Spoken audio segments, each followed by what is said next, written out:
안녕하십니까. 교문중학교 3학년 1학기 2차 정기시험 분석을 맡은 구지입의 강사 우재균이라고 합니다. 네, 본격적인 시험 분석에 앞서 작년에 저희 학원에서 우수한 성적을 거뒀던 학생들 명단입니다. 저희 학원에서 여러 가지 교재와 또 다양한 커리큘럼 그리고 선생님들의 철저한 분석이 있었고, 그거에 더불어 학생들이 이제 잘 따라와 줬기 때문에 나올 수 있는 그런 노력의 성과라고 생각을 합니다. 본격적인 기출문항 분석 시작해 보겠습니다. 범위는 2차 방정식 2차 함수로 출제가 되었고요. 선택형 17문항, 논술형에서는 3문항으로 출제가 되었습니다. 단원별 문항 분포를 보시면 2차 방정식에서 선택형 7문항, 그리고 논술형 2문항으로 총 9문항이 출제가 되었고요. 그리고 2차 함수에서 선택형 10문항, 논술형 1문항으로 총 11문항이 출제가 되었습니다. 기출문항 분석표입니다. 전반적으로 교과서 기본 개념을 묻는 수준의 난이도들이 대거 출제가 되었고요. 본격적인 문항 분석은 뒤에서 진행해보는 걸로 하고, 제가 오늘 준비한 문항은 이제 11번, 선택형 11번, 그리고 선택형 14번, 17번, 그리고 논술형 3번입니다. 네, 핵심 문항 분석 시작해 보겠습니다. 선택형 11번입니다. 첫 줄에 y는 x제곱에 정비례하는 이라고 나와져 있고, 두 번째 줄에 2차 함수와 그래프의 폭이 같고 라고 나와져 있는데, 이런 기본 개념들이 평소에 정리가 안 되어 있으면, 기본 용어 정리들이 평소에 되어 있지 않으면 시험장에서 좀 당황을 했을 거라고 생각을 하고요. 그래서 평소에 그런 기본 용어들은 반드시 한번 훈련을 하고 할 필요가 있다고 생각을 합니다. 자, 핵심 포인트입니다. 그래서 y는 x제곱에 정비례한다 라고 되어 있으면 y는 ax제곱이라고 표현을 할 수가 있게 되죠. 그렇게 해서 나머지 한 점 3,-6을 대입하게 되면 a 값을 쉽게 찾아낼 수가 있을 겁니다. 그리고 2차 함수와 그래프의 폭이 같다 라는 말은 저희 내신 대비 때 정말 많이 강조했던 내용이에요. 그래서 2차 함수와 그래프의 폭이 같다면 이제 최고차항의 개수의 절대값이 같다 라고 해서 이제 문제를 풀어내주시면 될 것 같습니다. 그래서 평소에 이런 정확한 정비례가 아니면 그래프의 폭이 같다 라는 말을 보고 바로바로 식으로 도출해낼 수 있어야 되기 때문에 그런 정확한 용어들이 정리가 필요하겠습니다.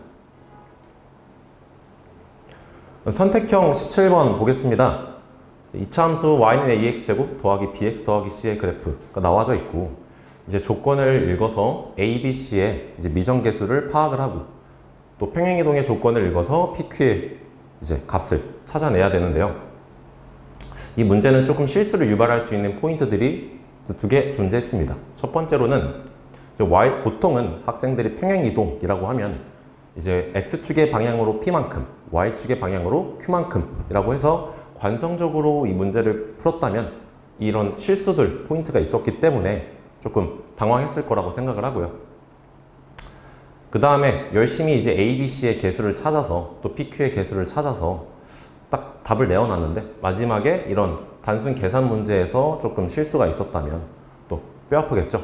그래서 이런 배점이 특히나 높은 문제이기도 하고 계산 실수가 있을 법한 문제들은 반드시 또 난이도 자체가 좀 쉬운 문제이다 보니까 시간이 많이 남았을 거라고 생각을 해요. 그래서 그럴 때 한 2번, 3번 이상은 반드시 검토를 해주셔야 된다고 생각을 합니다. 본격적으로 핵심 포인트입니다.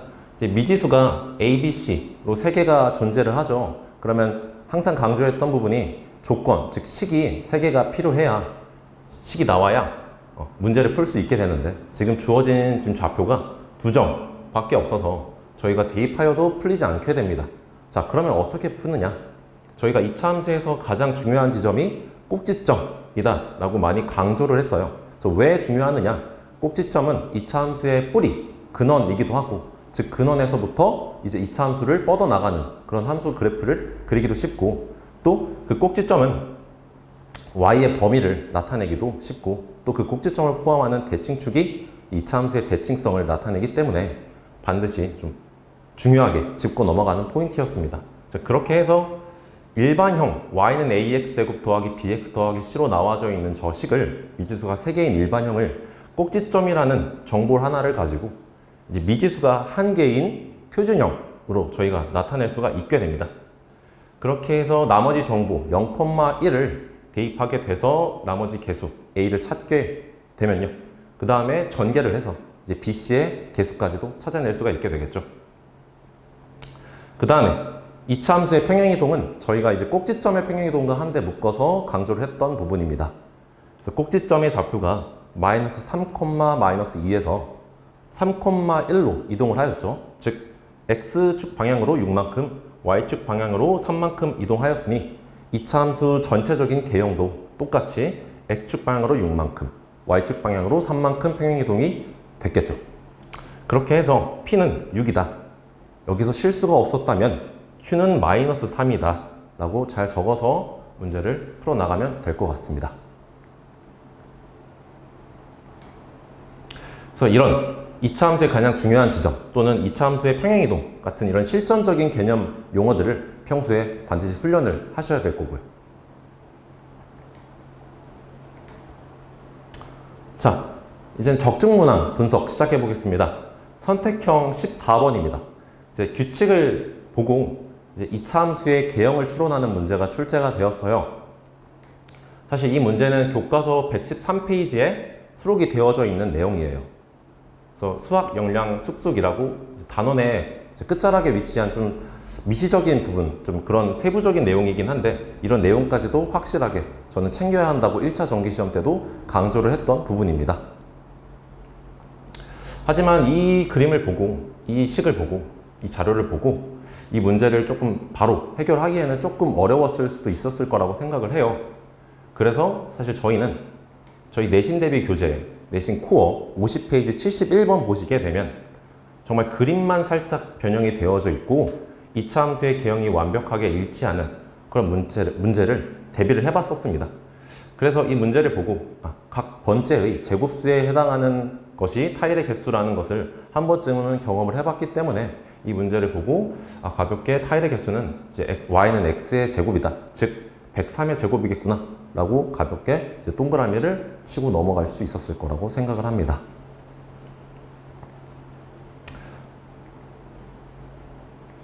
네, 그 다음엔 논술형 3번입니다. 2차 방정식의 근해 공식을 물어보았고 그리고 그 근해 공식이 나오는 과정을 이제 완전제곱식과 제곱근해 풀이를 이용하여 이제 한번 서술해 보시오 라는 문제가 나와져 있고 그 다음에 예시를 하나를 들어서 그것에 대한 근을 한번 구해 보시오 라고 문제가 나와 있습니다. 이 근해 공식을 사실 증명하는 과정은 이제 교과서 84페이지에도 수록이 되어 있어요.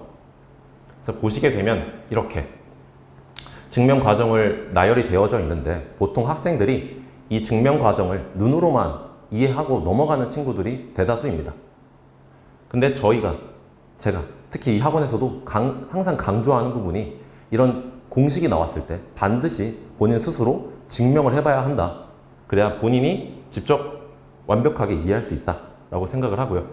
그래서 직접 본인 손으로 한 번 이상은 증명을 해봤어야 했다 라고 해서 사실 저희 이제 내신 대비 윈 교재 42페이지 서술형 3번에 저희가 대비를 시켜 봤었습니다.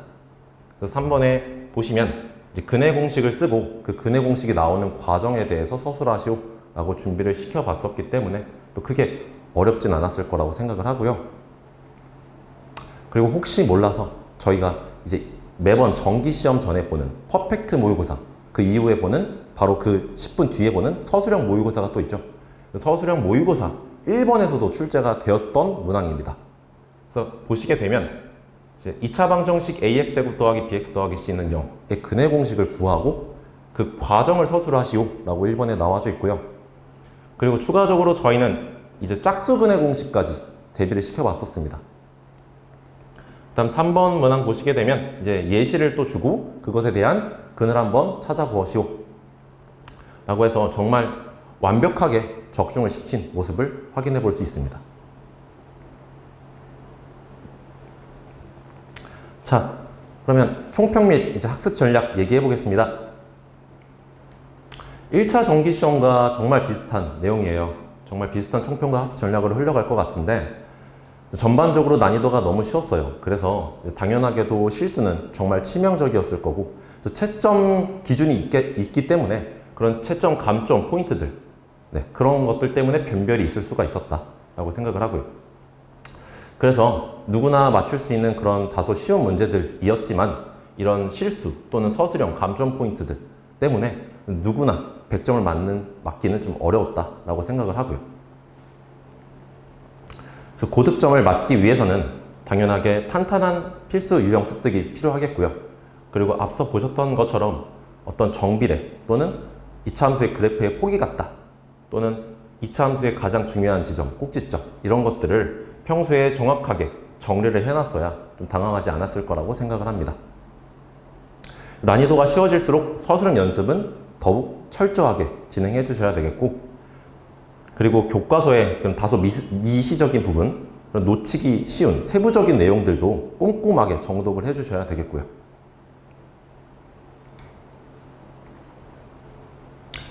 내신 대비 타임라인입니다. 저희 내신 대비 기간 동안 사용했던 교재들이에요. 그래서 정말 많은 교재들을 준비해봤고 선생님들도 각 학생들마다 따로 자료들 준비해서 철저하게 분석을 해봤기 때문에 충실하게 이 과정을 따라온 학생들이라면 다음 영상에서 2026년 명예전당의 주인공은 여러분이 될 것입니다.